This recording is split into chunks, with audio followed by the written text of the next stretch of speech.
Just looking down inside of the engine. I'm gonna try to see the condition of the crank. So I'm gonna go ahead and try to take the crank out of it today. And it won't spin over for some reason. I'm pretty sure it's probably a stuck lifter down in there. That one lifter that's probably stuck. So I'm gonna go ahead and take it apart and look at the crank, make sure the crank is in good condition. Okay, I got all the pistons out. So far the crankshaft looks good except for one journal. And I'll show you this journal. Right here.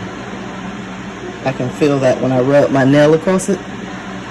I can feel a little bit, so I don't know if it'll polish out or not. Hopefully it'll polish out. So, but we'll find out.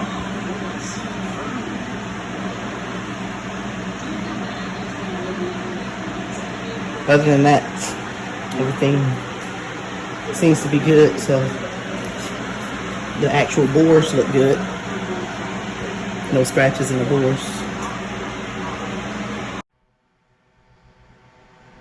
Alright, I'm continuing with the teardown of the 4.8. I took the pistons out, and now I'm about to take this pulley off and pull the cam out, and if I have enough time, I'm gonna pull the mains out.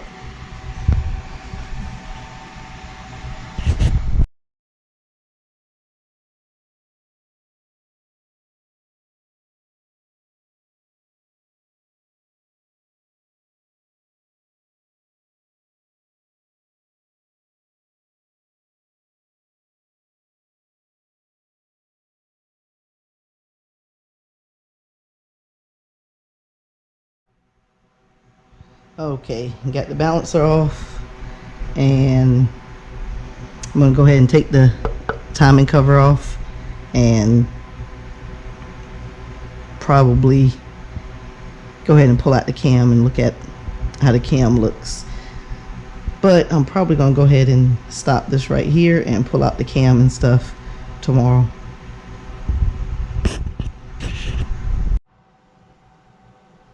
Alright, so last night I took off the balancer, so now I'm going to go ahead and take off the front cover.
Okay, just want to show you the condition of this cam. As you can see here, let me try to angle it for you. But you see there's a flat spot on this cam, on the cam lobe right here. That shouldn't be flat. And there's a couple of more spots, let me get closer, that you can see that's on the cam. And here's the flat spot again. So this cam was pretty toast. And this is the lifter that was on that lobe. You see the lifter even got a flat spot on it. So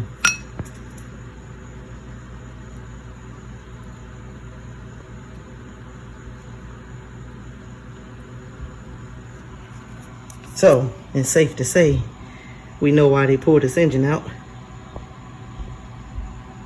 All right, well, let me get back to taking the main caps off so I can pull the crankshaft out. Okay, I finished taking all the main caps off and I'm getting ready to pull the crankshaft out now. So the main caps was pretty hard to come off. So I just got those out of there. And you see them over here. And I'm gonna show you the bearings whenever I remove the crankshaft. The bearings they're pretty bad. So I hope the crankshaft turns out to be pretty good. All right, crankshaft is out. Just like I said before, there's a few things that I'm a little concerned about. That's these journals here, got some scrapes on it. Pretty much every journal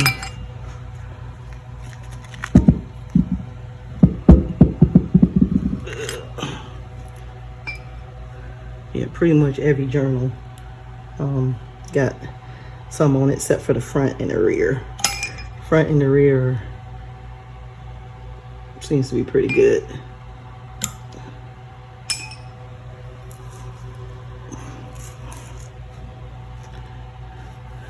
All right, and let me show you some of the bearings, what I was telling you about. This is the center bearing. We got a lot of scrapes down in it. And that.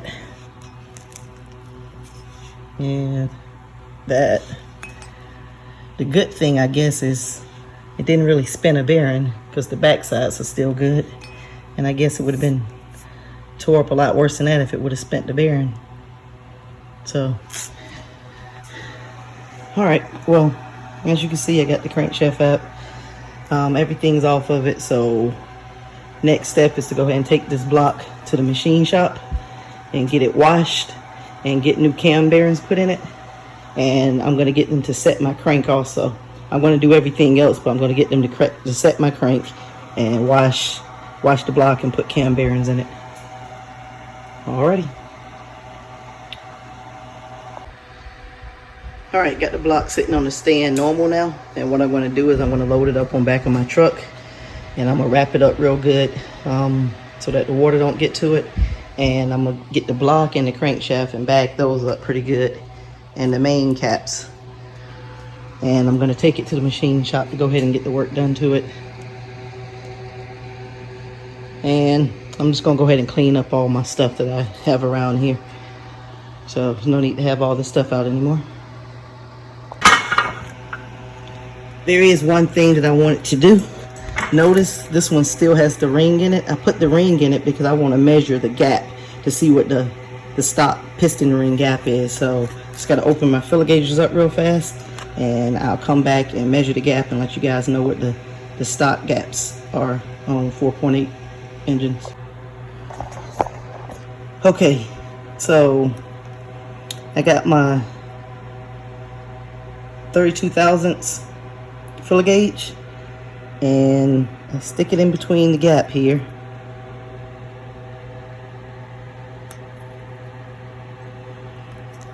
And it fits in there. Fits in there with a slight drag.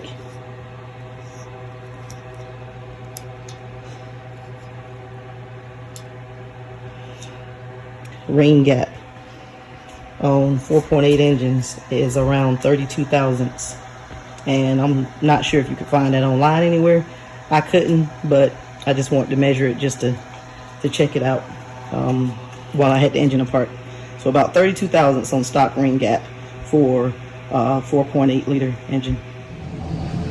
Okay, loading up the engine to get ready to take it to the machine shop. And again, with no hoist, I used the jack stand, the jack, and drove my truck back to the engine.